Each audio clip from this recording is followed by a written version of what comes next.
अस्सलाम वालेकुम, आप देख रहे हैं इनसाइड पाकिस्तान। मैं हूं मोहम्मद ज़फ़ीर।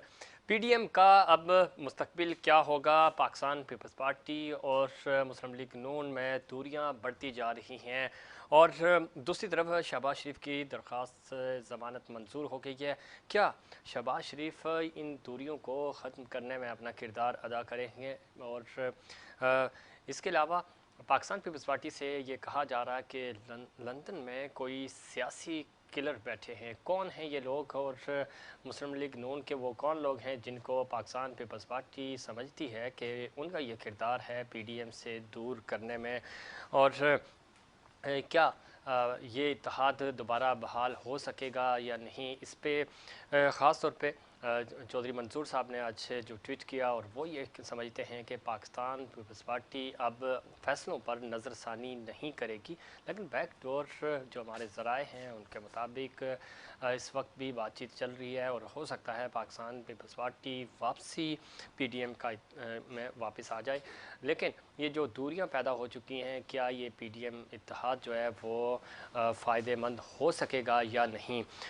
दूसरी तरफ अगर हम देखें तो शाहिद खाकान अब्बासी कहते हैं कि पीपीपी जानती है उसने पीडीएम का एतमाद कैसे बहाल करना है। वो खाकान अब्बासी साहब ये समझते हैं कि जो हमने शोकास नोटिस दिए थे उसका जवाब, उसकी वजाहत आनी चाहिए, लेकिन डेडलॉक बरकरार है। इस पर कमर ज़मान कायरा साहब भी ये कह चुके हैं कि समझ नहीं आ रही कि इतनी जल्दी क्यों थी पीडीएम से पाकिस्तान पीपल्स पार्टी को निकालने की। और इसके अलावा रमज़ान पैकेज की अगर हम बात करें, महंगाई की बात करें, तो इस वक्त महंगाई बहुत ज़्यादा है। मौजूदा हुकूमत महंगाई को कंट्रोल करने में नाकाम रही और अब चूँकि रमज़ान शुरू हो चुके हैं और इस वक्त भी जो गरीब आवाम हैं उनकी दस्तरस से बाहर होती जा रही हैं चीज़ें। और साथ ही साथ वज़ीर-ए-आज़म के लिए एक बड़ा चैलेंज बनता जा रहा है। इत्तेहादियों के मुतालबात हैं, कराची की डेवलपमेंट है और ख़ास तौर पे कराची का NA 249 इस वक्त सियासी तवज्जो का मरकज़ बना हुआ है। और ये ज़िमनी इलेक्शंस भी चूँकि पूरी पाकिस्तान की तवज्जो का मरकज़ बना हुआ है। देखना यह है कि ये सीट पाकिस्तान पीपल्स पार्टी के नाम होती है। पीटीआई चूँकि उनकी सीट थी पहले, और मुस्लिम लीग नून भी ये दावा कर रही है कि हमारे वोटर ज़्यादा हैं, हमारे वोट पिछली दफ़ा भी ज़्यादा थे। कौन जीतेगा और कौन इस मार्के को सरअंजाम देगा? और इसके अलावा अगर हम कराची की बात करें तो कराची में चूँकि डेवलपमेंट सेक्टर, जब बारिशें हुई थी तो ख़ास तौर पे आर्मी चीफ़ ने कहा था कि कराची में डेवलपमेंट 3 साल में कराची डेवलप चाहिए, लेकिन उस पर कोई हमें तब्दीली नज़र नहीं आ रही, कोई डेवलपमेंट होती हुई नज़र नहीं आ रही। इसकी क्या वजह है? और इन तमाम इश्यूज़ पे बात करेंगे। आज हमारे साथ स्टूडियो में मौजूद हैं जनाब अली राशिद साहब। आप सीनियर रहनुमा हैं पाकिस्तान पीपल्स पार्टी के, खुशामदीद कहते हैं आपको प्रोग्राम में। उनके साथ तशरीफ़ रखते हैं जनाब एडवोकेट सैयद अली रज़ा शाह साहब। आप सीनियर सियासतदान हैं, सीनियर रहनुमा हैं, GDA से आपका ताल्लुक़ है, आपको भी खुशामदीद कहते हैं। अली राशिद भाई, किस तरह देखते हैं ख़ास तौर पे जब हम पीडीएम की बात करते हैं, पीडीएम के मेन स्टेक होल्डर्स थे आप, और आप पर ही ये इल्ज़ाम लगा कि आपने ट्रस्ट तोड़ा बाकी सियासी जमातों के जो पीडीएम का हिस्सा हैं। अब चूँकि वापसी के लिए भी कहा जा रहा है कि नज़रसानी करे पाकिस्तान पीपल्स पार्टी अपने फ़ैसले पे, तो क्या नज़रसानी हो रही है? बैकडोर आपकी कोई चल रहे पॉलिसियाँ या इसके ऊपर बातचीत चल रही है?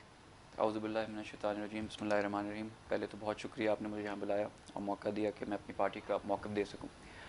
सफ़ीर भाई, इसमें यह है कि देखें, बातचीत की तो हमेशा सियासत में गुंजाइश रहती है और हम तो हमेशा से चाहते थे कि बातचीत और डायलॉग से मसले हल हों।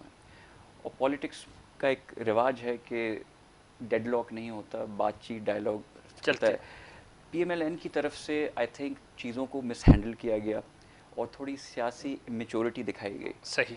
और अभी भी अगर आप चीज़ों को देखें, रीसेंट इंसिडेंट्स के व्हाट्सएप के ग्रुप से निकाल दिया, ये सब चीज़ें कर दी, मतलब इतनी ये तो जल्दी क्यों हो रही है? ये चीज़ें तो बहुत लेट होती हैं। आप ऑफ कोर्स वही हम कह रहे हैं ना, हम तो आप देखें, एक तो इसका अमल गलत था। फॉर सही। एग्जांपल, हम अगर अपोजिशन लीडर पे कोई इशू थे तो बात हो सकती थी। हमने सही। तो उनकी मीटिंग में उठाया भी कि जी हमें इशू है कि आपने बीबी शहीद के जो वकील थे, उनके सही। कातिल के, उनके आप वो थे, ठीक है, बात हो सकती थी मज़ीद। और हम तो वी ऑन द राइट, हमारी तो सबसे बड़ी पार्टी थी अपोजिशन की, तो हमारा तो हक बनता था अपोजिशन ठीक है। लीडर हमारे होना।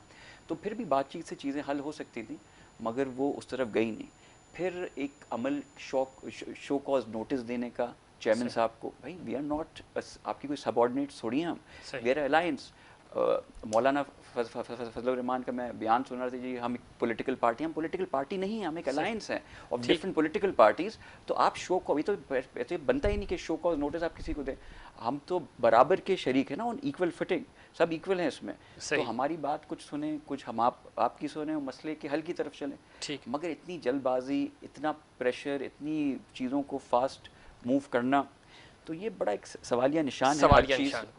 हाँ बिल्कुल, जी बिल्कुल सवालिया निशान है। और ये जल्दबाजी की वजह नहीं समझ आ रही कि इतनी जल्दबाजी, अगर कोई एक ऑफिस से रिज़ाइन करके शख्स जाता है तो उसकी चीज़ें भी इस तरह रिमूव नहीं होती जितनी जल्दी पीडीएम में हम देख रहे हैं कि डेवलपमेंट हुई, व्हाट्सएप ग्रुप से कैसे निकाला गया, बहुत सारी चीज़ें हैं।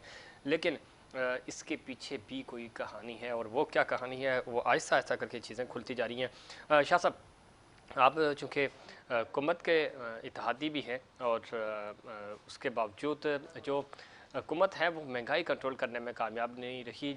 अगर हम पीडीएम की बात करें तो पीडीएम प्रेशर बिल्ड करने में कामयाब नहीं हुई, सिवाय सेनेट इलेक्शन के, बाकी तमाम चीज़ों में पीडीएम नाकाम रही।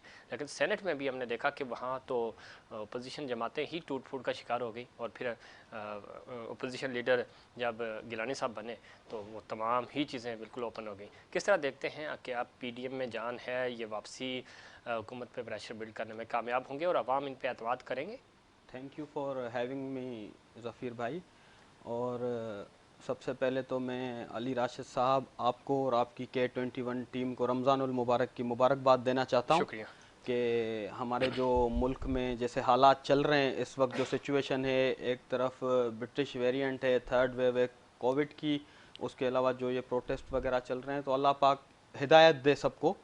और जहाँ तक आपका सवाल है महंगाई का, तो इसमें कोई शक नहीं है कि पीटीआई गवर्नमेंट डिलीवर न करने की सूरत हाल आवाम को जो भुगतना पड़ रहा है, जो आवाम के ऊपर महंगाई के बम फोड़े जा रहे हैं, इसमें कोई भी अलाई हो गवर्नमेंट का, अगर ग्रैंड डेमोक्रेटिक अलायंस है तो वो कभी भी ये नहीं चाहेगी। हम अपने उनकी मीटिंग्स में यही हमेशा पॉइंट्स रखते आए हैं, एजेंडा रखते आए हैं कि आवाम को आप रिलीफ दें। ठीक है। इसमें हम उनको कभी ये नहीं कहेंगे कि आप आवाम के ऊपर महंगाई करें और हम आपके साथ रहेंगे। सही। और जहाँ तक आप पीडीएम का सवाल पूछ रहे हैं और सेनेट इलेक्शन के हवाले से, तो देखें पीडीएम की सूरत हाल तो ये है कि ज़मीं पे चल न सका आसमां से भी गया, ज़मीं पे चल न सका आसमां से भी गया, परिंदा पर कटा के उड़ा से भी गया, किसी के हाथ से निकला हुआ वो तीर हूँ जो हदफ छू न सका और कमान से भी गया। बिल्कुल ऐसे ही।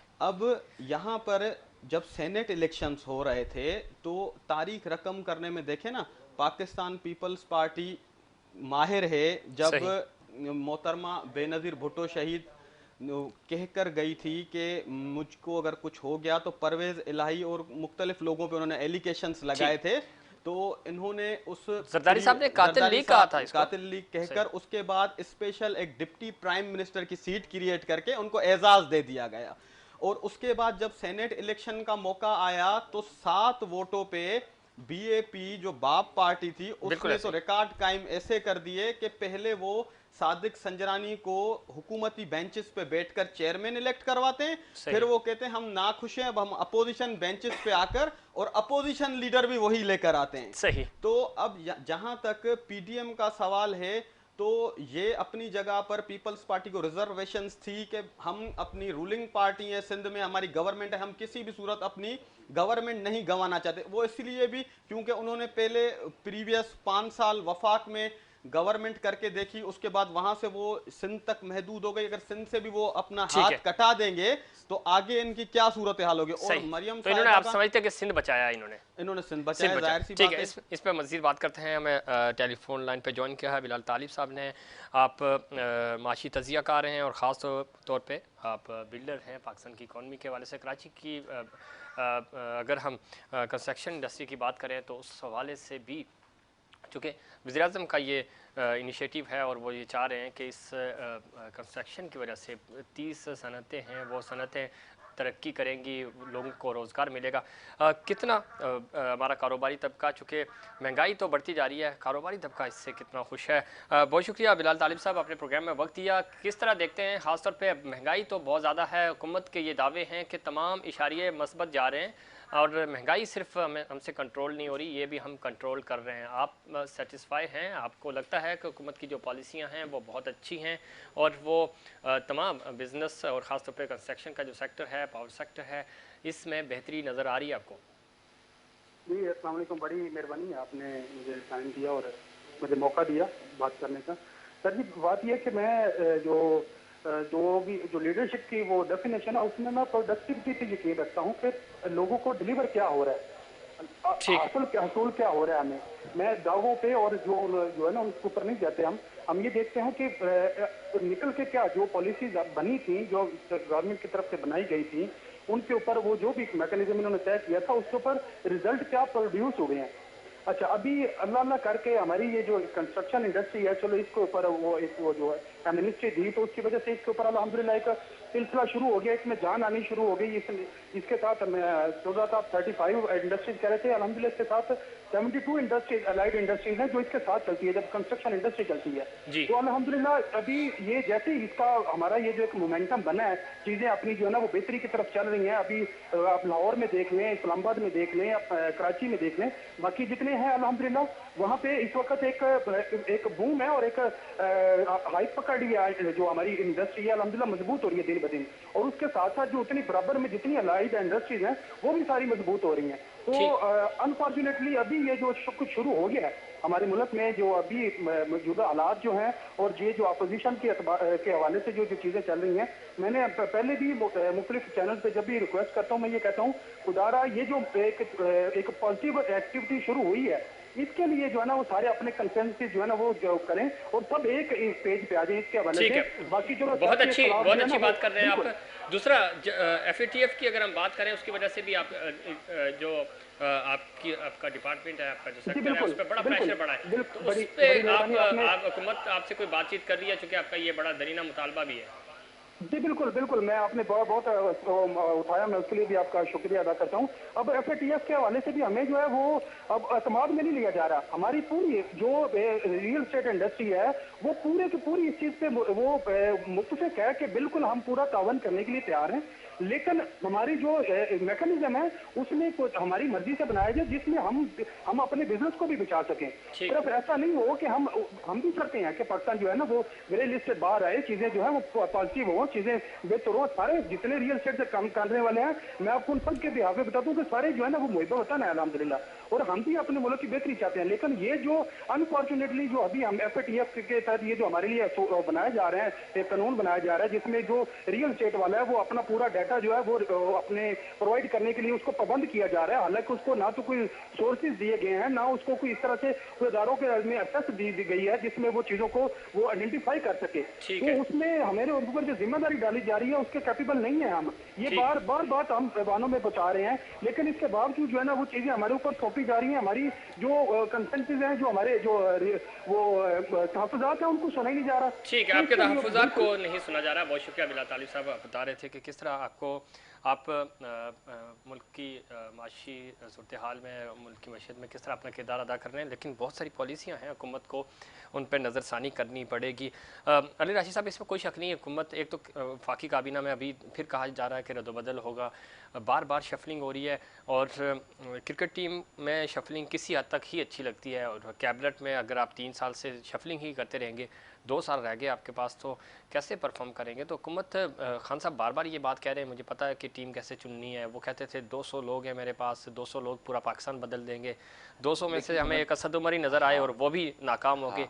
तो किस तरह परफॉर्म होगा और किस तरह? देखिए, बातें तो उन्होंने बहुत की थी ना, उन्होंने तो ये भी कहा था कि 90 दिन में आते ही मैं करप्शन ख़त्म कर दूंगा, $200 बिलियन स्विस अकाउंट्स में पड़े हुए वो वापस ले आऊँगा। मगर ये सब बातें थी, महज बातें ही, सिर्फ बातें थी, और ये सबको पता चल गया। अभी लोग, जैसे अभी आपने कमेंट किया कि इन्फ्लेशन का मसला है, महंगाई का मसला है, वरना बाकी सब ठीक। क्या ठीक है? लॉ एंड ऑर्डर सही नहीं है। देखें मुल्क में क्या हो रहा है, इनसे चीज़ें संभाली नहीं जा रही, कोई और मिसमैनेज तो यानी बैड गवर्नेंस का तो कमाल हो गया ना। इन्होंने तो एक एग्जाम्पल पूरी दुनिया में साबित कर दिया कि कैसे एक मुल्क को तबाही की तरफ लिया जाए, और इकोनॉमी तबाह कर दी इन्होंने, सोशल इंफ्रास्ट्रक्चर तबाह कर दिया है। अपने जो इनके एलाइज हैं, पार्टनर्स हैं, उनसे वादे वफा तक नहीं किए। कराची पैकेज, कराची का आप हाल देखें, कुछ इन्होंने आके, या तो आप कमिट नहीं करें ना, ये यू टर्न पे यू टर्न, यू टर्न पे यू टर्न, ये तो एक जीरो, एक राउंड अबाउट बन गया है, यू टर्न भी नहीं है ये। मतलब कि कब तक ऐसा चलेगा? कहीं हर हर हर हर एरिना में ये फेल है।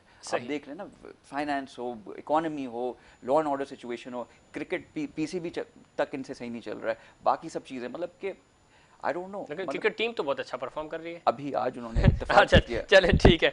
इसमें किस तरह शाह साहब आप किस तरह देखते हैं? खासतौर पे इसमें कोई शक नहीं, ओपोजिशन तो कोई कमाल नहीं कर रही, ना ओपोजिशन के कोई प्लान्स हैं, ना कोई वो काम कर रही है, लेकिन हुकूमत की जो बैड गवर्नेंस है, मिसमैनेजमेंट है, उसकी वजह से चूँकि अभी तक 3 साल में संभल नहीं पाई हुकूमत, अगर वो अपनी गलतियाँ कम कर दे तो मेरा नहीं ख्याल कि ओपोजिशन के पास कोई पॉइंट होगा जिस पर वो सियासत कर सके। नहीं, बिल्कुल आप ये बात सही कह रहे हैं कि जो इन्होंने असद उमर और अब्दुल हफीज़ शेख जो पीटीआई गवर्नमेंट के अरस्तू बनते थे, वो नाकाम हो चुके कंट्रोल करने में महंगाई पर। और उसके बाद अभी कुछ बातें ऐसी सामने आई कि जो प्रीवियस मईशत के चैम्पियन जो अभी इन्होंने अभी उठाए हैं, कुछ कमेटीज़ में इक़्तिसादी कमेटियां हैं या कुछ हैं, सलमान शाह है और सुल्तान अलाना है, अली मोहम्मद तब्बा हैं, कुछ ऐसे लोग हैं जिनकी ये खिदमात लेने की कोशिश कर रहे हैं। लेकिन ये खान साहब को सोचना चाहिए कि हम कितना टाइम वेस्ट कर चुके हैं, अब हमारे पास कितना टाइम पीछे रह गया है, क्योंकि हुकूमत में आने से पहले जो अवाम के साथ वादे किए जाते हैं वो जाहिर सी बात है, हुकूमत सिर्फ 5 साल की होती है, इतना ज़्यादा टाइम नहीं होता। गवर्नमेंट में आने के बाद जो इक़्तिदार के शमशमे होते हैं, इक़्तिदार के दिन होते हैं, वो तो ऐसे गुजर जाते हैं कि पता भी नहीं चलता। जब अपोजिशन जैसे पीडीएम है, उनको तो ऐसे लगता होगा कि अगर मंगल का दिन है वो मंगल गुजर ही नहीं रहा है, बुध का दिन है तो बुध गुजर ही नहीं रहा है। ऑपोजिशन में दिन लंबे हो जाते हैं। और यहाँ मैं ये ऐड करना चाहूँगा, देखिए जैसे 90 डेज में वो सब खत्म कर देंगे जितनी भी करप्शन है, उसके अलावा उन्होंने कहा आईएमएफ के पास नहीं जाएंगे, उससे बेहतर मैं खुदकुशी कर लूंगा। और इस पे देखिए, इनसे सर एक मिनट, हुकूमत तो दूर की बात है चलानी, इनसे अपनी पार्टी नहीं चलाई जा रही है, इनकी तंजीमी मामला देखें, जहांगीर तरीन हो गया। लेकिन अगर यू टर्न्स की बात करें ना, तो जितने पीडीएम ने यू टर्न्स लिए ना, वज़ीर आज़म साहब को तो चलो ठीक है, उनका तजर्बा नहीं था उस वक्त, तो उन्होंने कंटेनर पे खड़े होकर ये बातें की। आपके तो 4 महीनों में आपने कहा इलेक्शंस में नहीं जाएंगे, इलेक्शंस में आप गए, जाली वज़ीर आज़म है, नहीं मानते, माना वज़ीर आज़म को भी, पार्लियामेंट को भी माना, अच्छा जी इधर ने जुलूस ज़िमनी इंतखाबात में नहीं जाएंगे, वो सारे ऐलान किए आपने और सबसे यू टर्न लेना पड़ा आप लोगों को भी। पीडीएम जो है 9 से 11 पार्टीज का अलायंस है, वो उसमें यू टर्न्स नहीं, डिफरेंट वो करें तो कंसेंसस नहीं बिल्ड हुआ ना, आप करें तो पॉलिसी कंसेंसस नहीं बिल्ड हुआ, देख फर्क है। चल ठीक है, इस पे बात कर लेते हैं। नुसरत भाई साहब ने ज्वाइन किया है, सीनियर सियासतदान है, एमएनए है पाकिस्तान तहरीक इंसाफ की। बहुत शुक्रिया आपने प्रोग्राम में वक्त दिया। ख़ास तौर पे अपोजिशन जमातें तनकीद कर रही हैं महंगाई के हवाले से, और आज वज़ीर आज़म ने भी कहा है कि मैं रमज़ान पैकेज की खुद मॉनिटरिंग कर रहा हूँ, लेकिन आवाम तक चीज़ें पहुँच नहीं रही और डिलीवरिंग का जो मसला है डिलीवर्ड नहीं हो रहा। जितने भी चाहे रमज़ान पैकेज हो या वैसे जो पैकेजेस हैं आपके, क्या आपको क्या लगता है कहाँ प्रॉब्लम आ रही है? नुसरत भाई साहबा, नुसरत भाई साहबा आप सुन सकती हैं मुझे? जी, आपकी आवाज़ ठीक आ रही है, लेकिन उनकी आवाज़ बहुत हो रही है। जी जी, मैं ये कह रहा था महंगाई बहुत ज़्यादा है, अपोजिशन जमातें तनकीद कर रही हैं आप पर महंगाई के हवाले से। वज़ीर आज़म ने आज कहा है कि मैं रमज़ान पैकेज की मॉनिटरिंग खुद कर रहा हूँ, लेकिन रमज़ान पैकेज आम आवाम तक नहीं पहुँच रहा है, कोरोना है, ऊपर से रमज़ान शुरू हो गए हैं, तो किस तरह आप इस पे अमल दरामद कैसे मुमकिन बनाएंगे? बहुत शुक्रिया सबने प्रोग्राम में इनवाइट करने का। मुझे देखो, महंगाई है तो लेके सारे रोना पीट रहे हैं, लेकिन अदरवाइज अगर आप देखें तो इस वक्त मुल्क हमारा बहुत तेजी से ऊपर की तरफ जा रहा है। तमाम जो स्कूलें हैं उसमें हम तरक्की कर रहे हैं। आप एक्सपोर्ट देख लें, आप रिपोर्ट देख लें, आप हमारे कारखाने देख लें, 100% से ज़्यादा काम कर रहे हैं। इसके अलावा बहुत सारी ऐसी हैं जो काम कर रही हैं। इनसे पूछें आवाज़ ठीक नहीं आ रही। जी जी जी, हम सुन सकते हैं आपको। मकसद सारा ये है कि महंगाई, अगर हम इसका सही मानों में बात करें तो महंगाई जो हुई है वो उसका जो रिजर्व है वो भी वही पुरानी ऊपर है, इसकी गलत पॉलिसी की वजह से। आपको पता है कि रुपए को आर्टिफिशियली छाप छाप के 100 रुपए पे डॉलर रख के इन्होंने किस तरह मुल्क का सत्यानाश किया, इकॉनमी कहाँ पहुंच गई। अब ये समझते हैं कि जी अगर हम उसको आज़ाद छोड़ देंगे डॉलर को और रुपए की कीमत ऊपर चली जाएगी और कुछ भी नहीं होगा, तो ऐसा होगा नहीं, क्योंकि डॉलर जब ऊपर जाएगा तो महंगाई होगी। लेकिन आपने देखा कि पिछले 2 महीनों में इनसे पूछें अभी तो डॉलर नीचे आया है तो पेट्रोल की प्राइसेस कम हुई हैं, बेहतर हो रही है, कहीं हुई है, महंगाई भी कम हो रही है। अब जिस तरह प्राइम मिनिस्टर ने कहा कि वो रमजान पैकेज को खुद देख रहे हैं, तो ये बहुत बड़ी बात है कि प्राइम मिनिस्टर खुद अपनी नज़र में रखता है कि कितनी चीज़ें महंगी हो रही हैं या हो गई हैं, क्योंकि ये तो अब हमें इस तरह पता चल गया है ना कि कौन लोग। बिल्कुल नुसरत भाई साहब बिल्कुल सही कह रही हैं आप, मॉनिटरिंग अच्छी बात है, लेकिन आवाम तक पहुंचे भी तो उसके समरात आवाम तक आने चाहिए ना। बिल्कुल यही बात मैं आपसे कर रही थी कि हम सिर्फ ऊपर से एक ऑर्डर कर सकते हैं, सर्विलेंस कर सकते हैं, लेकिन एक्चुअली जो मिडिल मैन है और जो नीचे का आदमी है वो कहाँ पहुँचा देता है चीज़ें। अब अगर आप एक मंडी से लेके आते हैं चीज़, वो 10 रुपए की होती है, लेकिन ग्राहक तक पहुँचते पहुँचते वो 25 और 30 रुपए की हो जाती है। ठीक है नुसरत भाई साहब आप लाइन पे रहिएगा, हमारे साथ स्टूडियो में मौजूद हैं अली राशिद साहब हैं, सीनियर रहनुमा है पाकिस्तान पीपल्स पार्टी के, एडवोकेट सैयद अली रज़ा शाह साहब हैं, सीनियर रहनुमा हैं GDA से, उनका पॉइंट ऑफ व्यू भी शामिल करते हैं। और अली राशिद आपसे सवाल भी करना चाह रहे थे। जी अली भाई। मैं इनसे ये पूछना चाह रहा था कि डॉलर की जो बात कर रहे हैं कि डॉलर हमने पता नहीं क्या किया, I couldn't understand what she was saying, but dollar तो इनकी आने के बाद कहाँ से कहाँ पहुँच गए। बट ठीक है ना, चले इनसे कहें कि अब डॉलर जो है कंट्रोल किया है ना, अब ये भी उसी तरह कंट्रोल कर रहे हैं जैसे माजी में हुआ था। ठीक है ना, ये भी वही चीज़ें कर रहे हैं, तो हाउ आर दे डिफरेंट। और दूसरी चीज़, चले जब डॉलर नीचे आया तो क्या महंगाई जो ये कह रही है डॉलर की वजह से बढ़ी है, क्या वो महंगाई में कुछ कम हुआ, पेट्रोल प्राइसेस कम हुई, कोई इन्फ्लेशन फूड इन्फ्लेशन कम हुई, कहीं कोई बेहतरी आई, चीजें बढ़ती जा रही हैं। ठीक है नुसरत भाई साहब, अली राशिद ये कह रहे हैं कि जब महंगाई, आप खुद कह रही हैं डॉलर नीचे आया तो आपके पेट्रोल की कीमतें भी कम होनी चाहिए थी, महंगाई भी कम होनी चाहिए थी, लेकिन महंगाई तो बढ़ गई है।